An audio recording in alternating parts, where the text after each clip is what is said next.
కృష్ణ, రేవతి, నందిని వాళ్ళ ముగ్గురు మాట్లాడుకుంటూ ఉంటే ఇంతలో దేవ్ అయితే అక్కడికి వచ్చి ఏంటి ఎలా మాట్లాడుకుంటున్నారు అని చెప్పి దేవు కూడా అక్కడ కూర్చుంటాడు. ఏం లేదన్నయ్య అని చెప్పి ఇలా వాళ్ళ ముగ్గురు అయితే అలా మాట్లాడుతూ దేవు గురించి కూడా అలా మాట్లాడుతూ ఉంటారు. ఇంతలో ఏంటి కిట్టమ్మ నువ్వు అని చెప్పి దేవ్ అంటాడు. ఆ మాటలు విన్న కృష్ణ అయితే ఒక్కసారిగా షాక్ అవుతుంది. ఏంటన్నయ్య నువ్వు నన్ను కిట్టమ్మ అని పిలిచావా?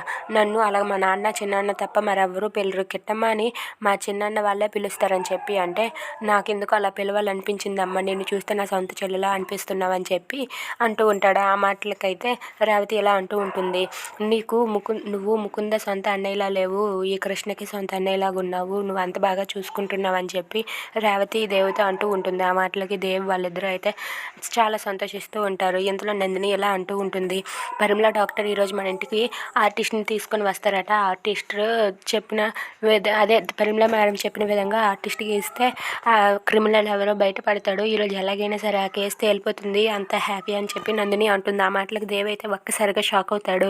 అంటే నా గురించే కదా అని చెప్పి ఒక్కసారిగా షాక్ అవుతాడు. If you like this video please like, share and subscribe. Thanks for watching.